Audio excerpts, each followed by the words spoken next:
Assalamualaikum warahmatullahi wabarakatuh. Salam sehat selalu buat kamu semua yang selalu mager di tempat sepi sendiri tanpa kopi. Bertemu kembali dengan The Channel Anak Bangsa yang selalu memberi informasi dan wawasan seputar dunia Islam.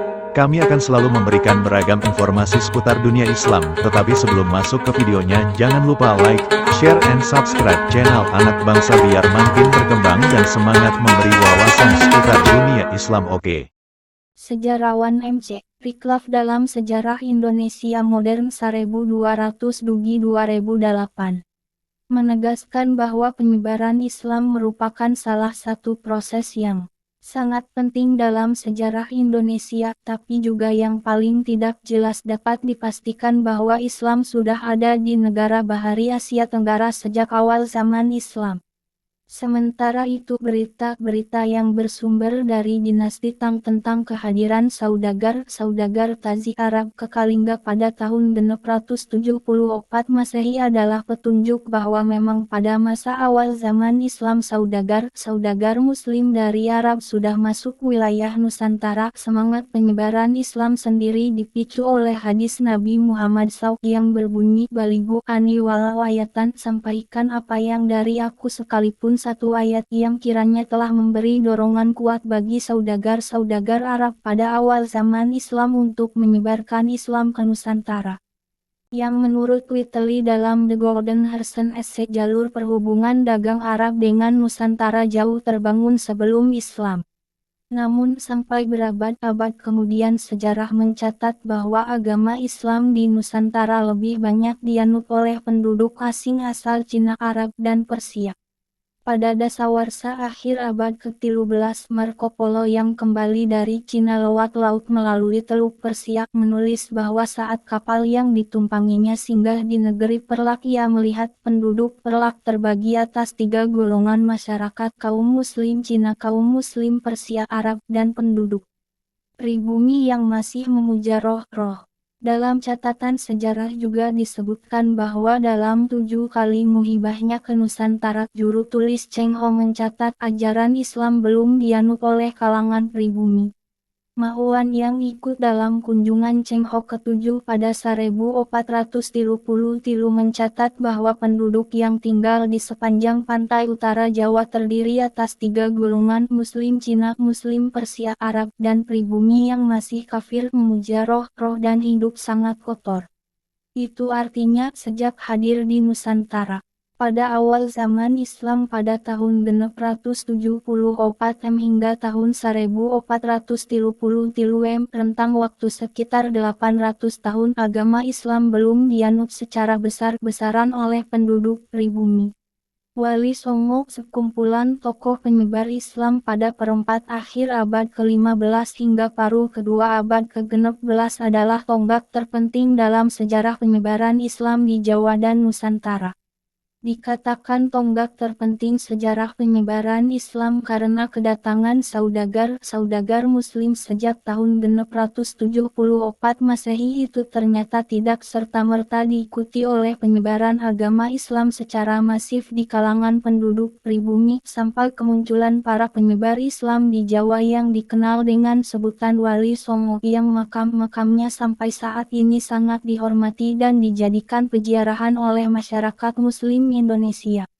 Dalam historiograf Jawa disebutkan bahwa pada awal dasawarsa 1440-an telah datang kakak beradik asal Campak, yang tua bernama Ali Murtado dan yang muda bernama Ali Rahmatullah bersama sepupu mereka yang bernama Abu Hurairah ke Jawa. Melalui bibinya Darawati yang dipersunting Sri Prabu Kertawijaya Raja Majapahit 1447 dugi 1450 Hiji Masehi, Ali Rahmatullah diangkat menjadi imam di Surabaya dan kakaknya diangkat menjadi Raja Pandita di Gresik. Berpangkal dari keluarga asal Campa inilah penyebaran agama Islam berkembang di wilayah Majapahit terutama setelah putra-putra menantu-menantu kerabat dan murid-murid dua orang tokoh kakak beradik itu berdakwah secara sistematis melalui jaringan dakwah yang disebut Wali Songo yang menurut perkiraan dibentuk pada pertengahan dasawarsa 1470-an.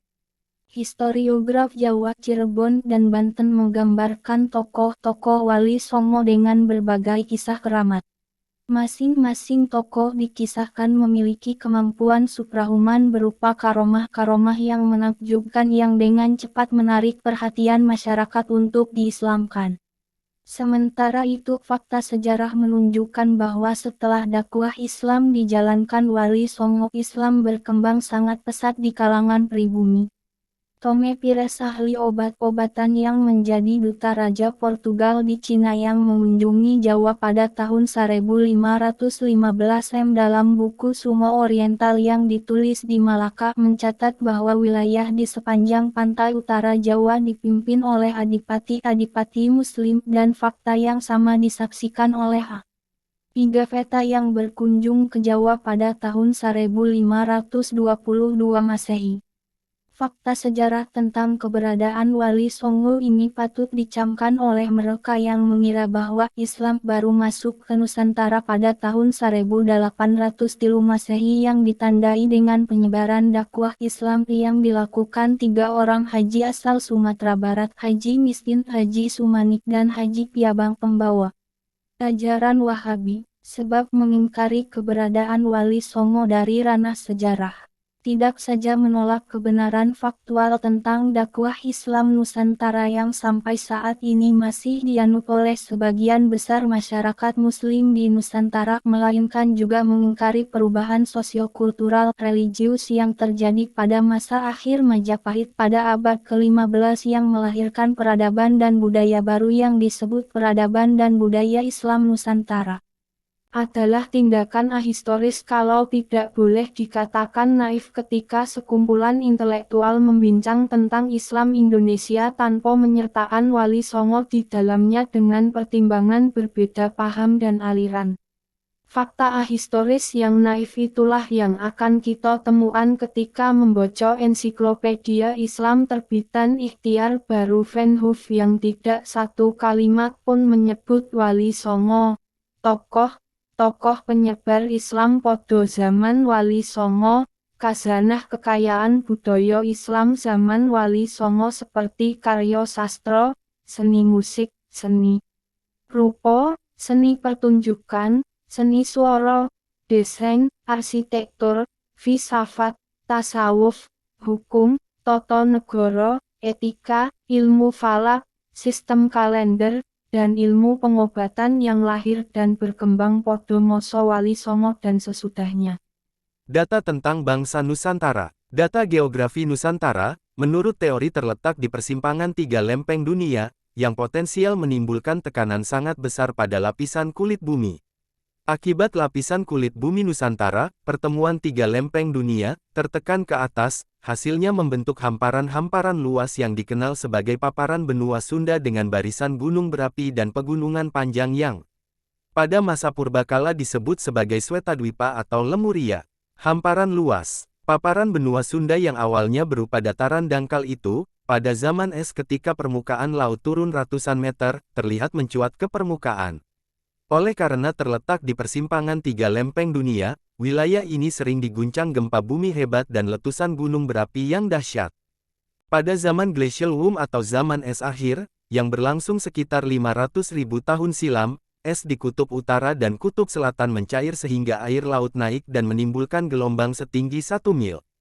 Akibat naiknya air laut yang menggelombang hingga setinggi 1 mil, hamparan paparan benua Sunda yang luas itu tenggelam ke dalam laut dan hanya dataran tinggi dan puncak-puncak vulkanis yang tersisa. Belakangan, sisa-sisa dataran yang tidak tenggelam tersebut dikenal sebagai Kepulauan Nusantara yang terdiri dari paparan Sunda Besar dan paparan Sunda Kecil, yang sambung-menyambung hingga benua Australia.